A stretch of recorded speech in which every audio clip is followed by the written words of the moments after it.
Okay, good morning everyone. Welcome to ICER and kudos to the team for putting this event together. Uh, Let me get straight to it. I am a biologist by profession and that's what I'm going to talk to you about today.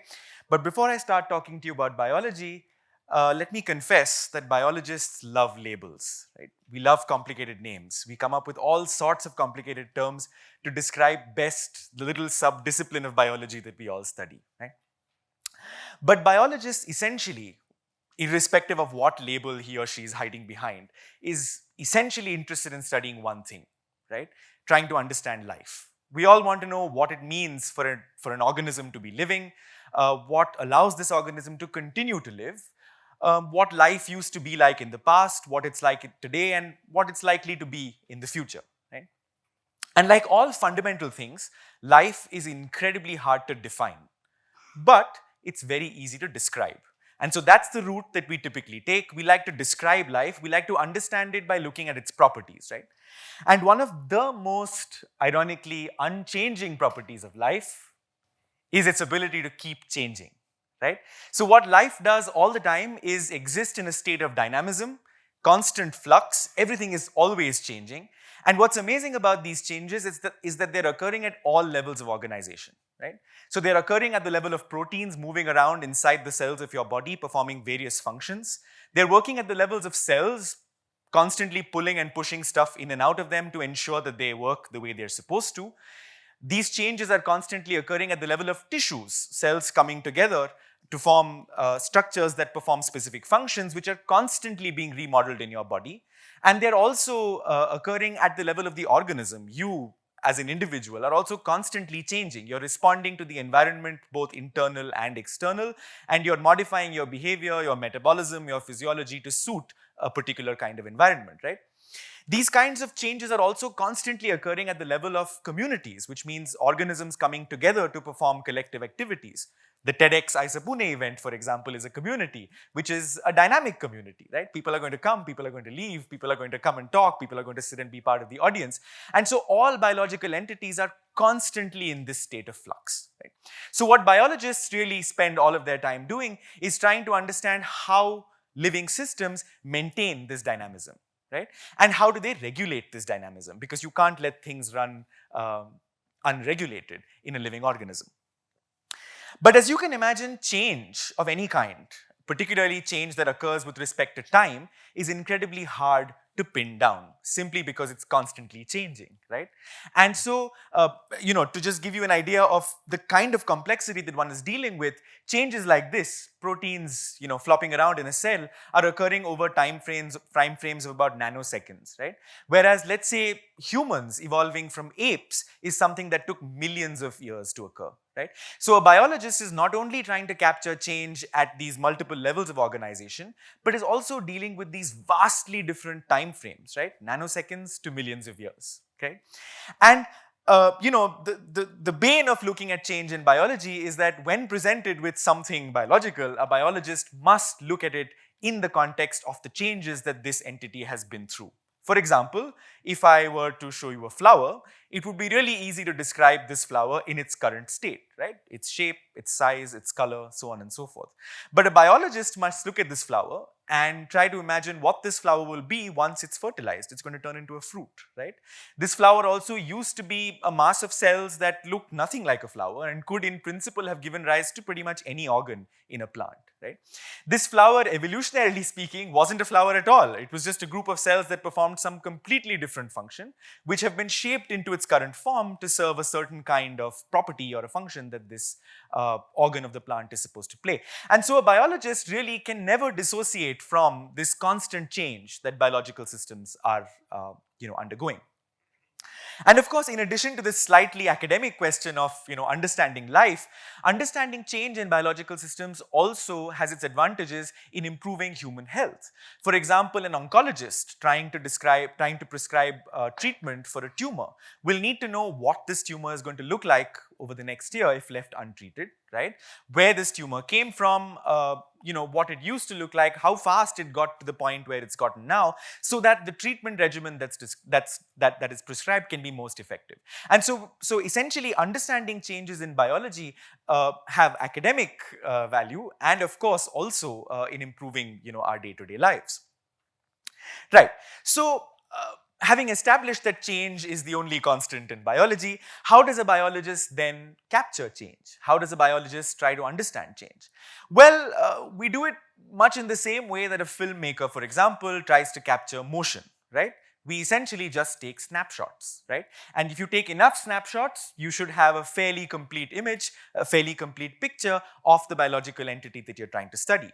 These snapshots could be photographs taken like this through a microscope or even without a microscope, or could be something slightly more esoteric, for example, the levels of a particular protein, let's say, in your bloodstream, or the levels of a particular protein in a cell. They could also be things like the sequence of the DNA that make up your chromosomes and how that changes over time. Or it could be the number of organisms of a particular kind in, let's say, a lake or a forest, right, tracked over time.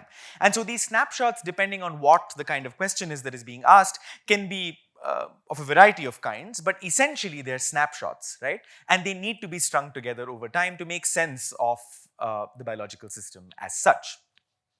Great. So having laid that foundation for biology in general, let me tell you a little bit about what I do.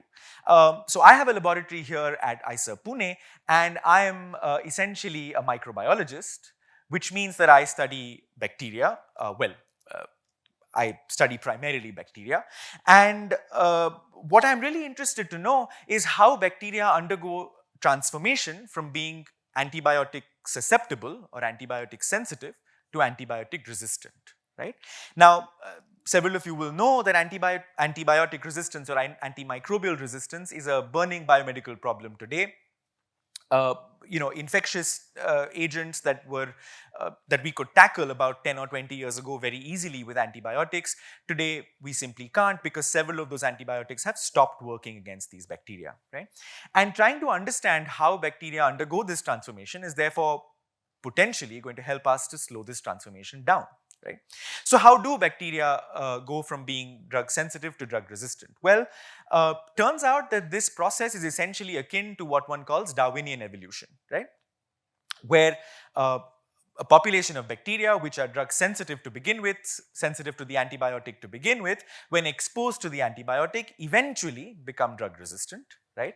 And the way they do this is by essentially just enrichment of pre-existing variants in any population that are able to withstand the drug better. So the more drug a population of bacteria will experience, the greater the chance that they will become resistant simply because they've experience that much more drug, right? And in that sense, India is at the epicenter of the AMR crisis, of the antimicrobial resistance crisis. And part of the reason for this is because of just the quantum of antibiotics that get consumed in this country, right? Not only are we consuming a lot of antibiotics in India, but we're also using them fairly loosely, right? So the regulatory guidelines aren't as stringent as they should be. And what this means is that we're essentially exposing bacteria pretty much anywhere you can think of to antibiotics, which raises the chance that they will eventually evolve to become drug resistant. Right. So what do we do about this in the lab? Well, we do something called laboratory evolution, right? Essentially simulating this process of transformation from drug sensitive to drug resistant in the laboratory so that you can study all of its bells and whistles, figure out how various things come together to lead to this change in phenotype of bacteria, and then hopefully come up with a way of slowing this process down. So how do we do this? Very simple. We start with a whole lot of cultures of drug-sensitive bacteria, bacteria that will be killed by the antibiotic, right?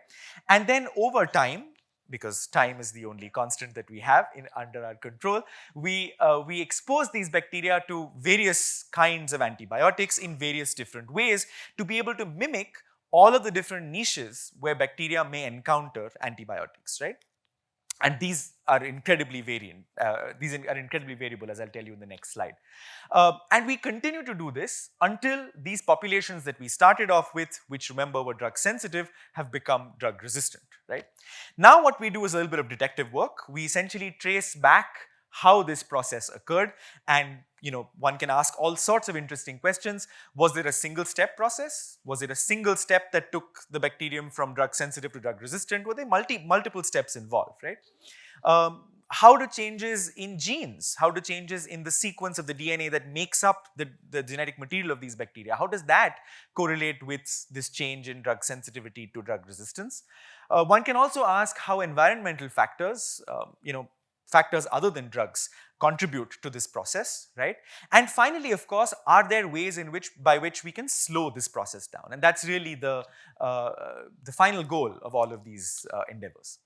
To give you a quick example of the kind of information that one can get from these kinds of experiments, right? This was a study that we did last year, we did over the last couple of years, was published last year, where we essentially tested how drug pressures, right, low versus high drug pressures, influence this evolutionary trajectory going from drug sensitive to drug resistant.